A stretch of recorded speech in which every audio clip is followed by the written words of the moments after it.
Why we hear that, and the Bible tells us that God created a man, and so we have a different nation here, population here. So now, why did God allow blacks to be suffer? Now I will explain that. You see, the creation is the creation of God. But mankind, he creates his own standards of judging.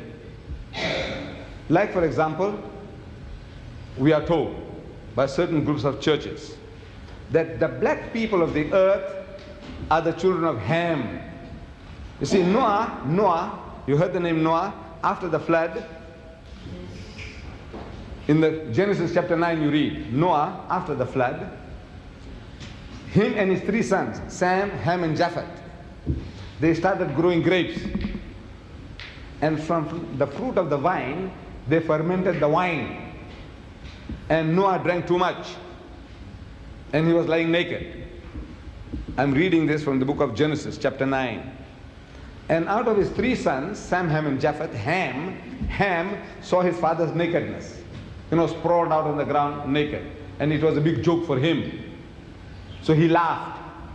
Who laughed? Ham. You know how you spell ham? H-A-M, ham. Ham. H-A-M, ham, you also spell for that piece of pig. See? The Englishman, he loves ham and eggs. Ham and eggs. How do you spell ham? That's right. So this person's name was Ham, one of the sons of Noah. His name was Ham. And he saw his father's nakedness and he laughed. Big joke. The other 2 sons, they felt remorse, ashamed of the father's condition. So they took a piece of cloth and they walked backwards and they covered up the father. The father, in the meantime, he knew what was going on, but he was too dead drunk to do anything about it. But when he came into his senses, he began to curse. And you remember the curse? He said, "Cursed be Canaan, for a servant of servant thou shalt be unto thy brother." You attend Bible class, don't you? You remember this? "Cursed be Canaan, for a servant of servant thou shalt be unto thy brother." So they tell us in a system, they say that we black peoples of the earth are the children of Ham. That fellow who behaved like a pig, laughed at his father's nakedness. So as such, we are to become the hewers of wood and the drawers of water. So they want to see to it that you keep to your role. Your role is sweep the streets, carry the rubbish bin, work in the factories, whatever. This is your menial labor, that is your destiny. Now this is the invention of man. See, man's own invention. God didn't make you so. He, as we are told, that he made us in his image. He made everybody upright. He says, he, the Lord, had made man upright. Upright means straight, going straight. So the invention of man, the devilishness in man, is finding excuses to how I can discriminate against you, create theories, weave stories, fairy tales, and around these fairy tales, I find justification for keeping you down. Now, the Holy Quran, this book of God, the Quran, our religious book, it gives us an explanation of the theory of race. And I would like you to judge whether it answers the problems of mankind or not. It says, and I'm quoting in Arabic the original, and I give you the translation. It says, Ya ayyuhan nas, say, oh mankind, the whole of mankind, whether Africans, Indian, Chinese, Eskimo, everybody. Ya ayyuhan nas, oh mankind, inna khalaqnakum min dhakarin wa unsa. It is we, God Almighty says, we who have created the male and the female. We have created you all of a single pair, a male and a female. وَجَعَلْنَاكُمْ شُعُوبًا وَقَبَائِلًا. And it is we who have made you into nations and tribes. What for? To discriminate against one another? No. It's لِتَعَارَفُوا, that you may recognize one another. This Mr. John is a Zulu, that Mr. John is a Xhosa, that Mr. John is a Swazi, that Mr. John is an Englishman, that Mr. John is a Frenchman, that Mr. John is a German. For the purpose of recognition, he has made you into nations and tribes. But since man has a sickness of wanting to discriminate on false premises, So God Almighty gives us the standard. We all have a tendency to behave like that. All. There is no exception. There is no nation on earth who is an exception to this rule, that everybody wants to create standards of judging other people as inferior to themselves. You said the African just now, and I accept that the African is, in the South African context, he is at the lowest rung of the ladder.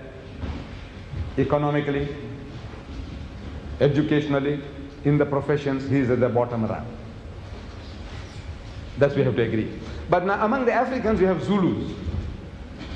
I was questioning the students. I says, are you all Zulus?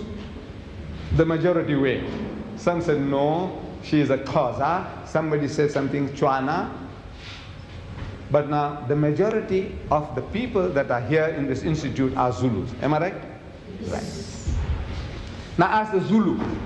Ask the Zulu, what is Zulu? Izulu. What does it mean? Izulu. The heavens. No? Izulu. You are the heavenly people. Izulu. Yes, that's in your mind. Izulu, we are the topmost people. Among the Africans, who is the greatest tribe? The warrior nation, the topmost nation. Your title, the name, your name of your race is also Zulu.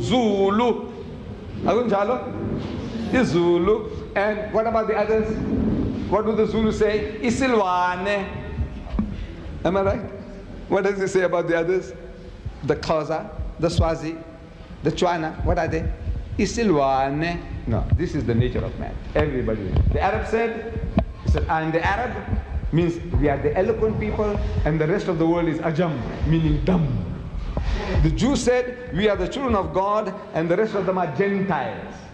You know, Jews and Gentiles. What is Gentile? Means unclean, filthy, dirty people. All the rest of the world, uncircumcised, filthy, dirty people. This is the nature of man. Every human being on earth, whether he's an Indian, whether he's a European, whether he's an Englishman, he feels better than the German. The German feels better than the French, and the French feels he's better than the Italian.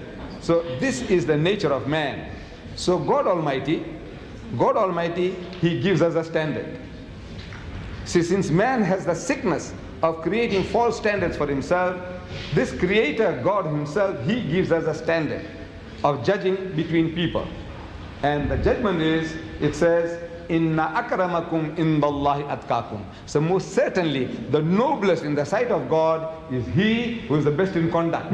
Not good or bad, not rich or poor, not black or white, but the best in conduct. If your behavior is better for mankind than mine, you are a better person. If my behavior is better than yours for mankind, then I'm a better person. It has got nothing to do with your race, your language, your color, or your riches.